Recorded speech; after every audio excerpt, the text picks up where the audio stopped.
ये जो बजट का जो हलवा है सर, ये बट रहा है। और इस फोटो में सर मुझे एक ओबीसी अफसर नहीं दिख रहा, एक आदिवासी अफसर नहीं दिख रहा, एक दलित अफसर नहीं दिख रहा मुझे।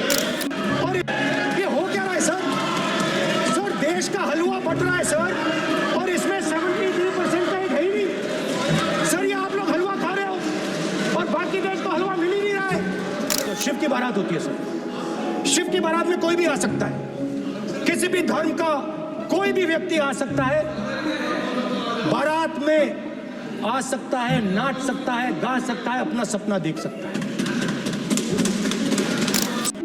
इस्लाम में कोई भी मस्जिद में आ सकता है, चर्च में कोई भी घुस सकता है, संघा में कोई भी आ सकता है सर, मगर इनके चक्रव्यूह में सिर्फ 6 लोग हैं सर। दोस्तों, राहुल गांधी का परसों संसद में दिया गया भाषण बहुत ज़्यादा वायरल हो रहा है, और उस भाषण में भी जो सबसे ज़्यादा जो चीज़ वायरल हो रही है वो है राहुल गांधी की हलवा थ्योरी। राहुल गांधी ने इस बजट के सेशन में कहा पार्लियामेंट में कि भैया बजट का जो हलवा है तो कुछ लोग ही वो हलवा बांटते हैं, और जो हलवा है वो भी सिर्फ 1 से 2% लोगों के अंदर बढ़ जाता है। उनके कहने का मतलब ये था कि कुछ ही लोगों को बजट का फ़ायदा मिल रहा है, बाकी सब लोगों को, दलित को, ओबीसी को, पिछड़े वर्ग के लोगों को जो है बजट का कोई भी फ़ायदा नहीं मिल रहा, और बजट में जो है जाति जनगणना की कोई बात नहीं। ऐसी बातें राहुल गांधी ने कही।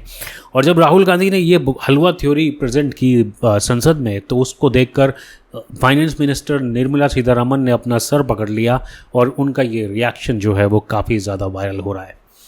राहुल गांधी ने और भी बहुत सारी बातें की, और उसमें क्या किया, जो बातें थी उसमें कितना दम है, कितना वज़न है, कितना उसमें जो है रियलिटी है, उसके बारे में भी बात करेंगे। लेकिन एक बात जो ज़ाहिर तौर पे करनी होगी वो ये कि राहुल गांधी की जो अब स्पीच है, जो उनका भाषण है, जो उनकी संसद में जो प्रेजेंटेशन है या जो भी तरीका है, वो अब हल्का नहीं है।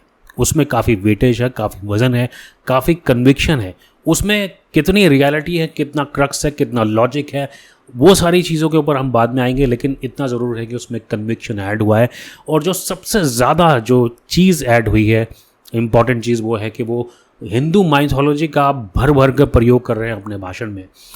इस बजट के सेशन के भाषण में भी राहुल गांधी ने जो है वो संसद में जो भाषण दिया, उसमें उन्होंने महाभारत की भी जो है जिक्र किया, जिसमें उन्होंने चक्रव्यूह के बारे में बात की।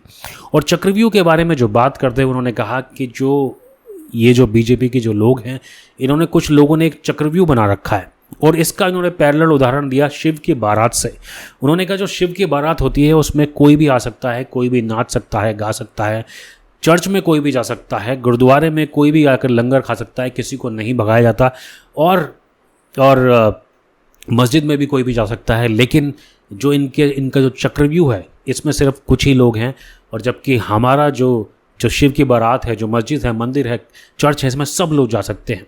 तो उन्होंने इस चीज़ का उदाहरण इस चीज़ से दिया कि हम इस चक्रव्यूह को तोड़ेंगे, और उसमें सबका इन्वॉल्वमेंट होगा, उसमें हर लोगों का, हर जाति का इन्वॉल्वमेंट उसमें होगा। इस तरह की बात उन्होंने इस भाषण में कही। लेकिन एक चीज़ जो देखने वाली है, वो बहुत सारे लोगों का, जब मैं ऑनलाइन भी वीडियोस देखता हूँ राहुल गांधी का, जब मैंने स्पीच सुना तो कमेंट्स भी काफ़ी सारे मैंने उस पर पढ़े, तो लोगों का एक रिएक्शन ज़रूर है कि ओम बिरला जो है, जो स्पीकर हैं, वो काफ़ी अनकंफर्टेबल हो जाते हैं जब राहुल गांधी कंटिन्यूसली अपनी बात बोलते हैं। तो एक चीज़ देखी गई है कि that Om Birla sometimes become very uncomfortable. ये बात जो है देखी गई है आमतौर पर जब राहुल गांधी जो है भाषण देते हैं।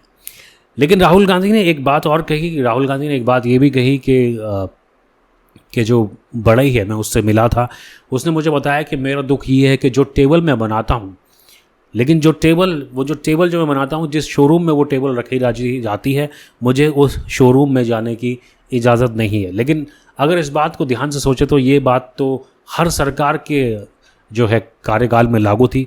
हमेशा इस तरह के लोग जो जूते बनाते हैं या और भी कोई बहुत सारे काम करते हैं, वो बनाते तो बहुत अच्छे अच्छे शोरूम के लिए है, लेकिन उन्हीं को उसमें एंट्री लेने का हक नहीं होता है, ऐसे राहुल गांधी ने कहा। लेकिन ये अगर चीज़, इसको हम माने तो ये तो चीज़ हर सरकार में लागू होती है।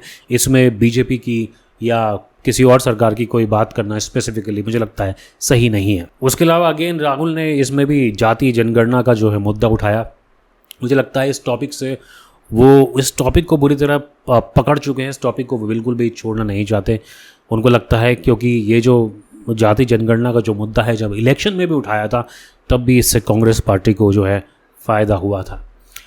आपका क्या सोचना है राहुल गांधी की स्पीच के बारे में जो उन्होंने पार्लियामेंट में दी बजट सेशन के ऊपर? प्लीज़ कमेंट सेक्शन में ज़रूर बताइए। ये सिर्फ एक राहुल गांधी के स्पीच का एनालिसिस था। इसमें there is nothing to support Rahul Gandhi, there is nothing to oppose Rahul Gandhi. It is just an analysis जो उनका बजट का जो स्पीच था। नमस्ते।